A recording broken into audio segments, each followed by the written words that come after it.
Soløvelsen er en af de mest populære og anvendte fysiske øvelser inden yoga. Her får du trænet både styrke, smidighed, balance og koordination mellem pust og bevægelse. I tillegg vekkes kroppens solenergi, som gjør deg klar og våken.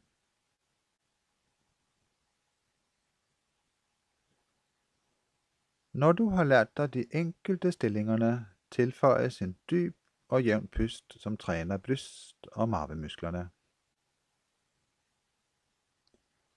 Efter hvert vil du kunne gjøre øvelsen uten større anstrengelse.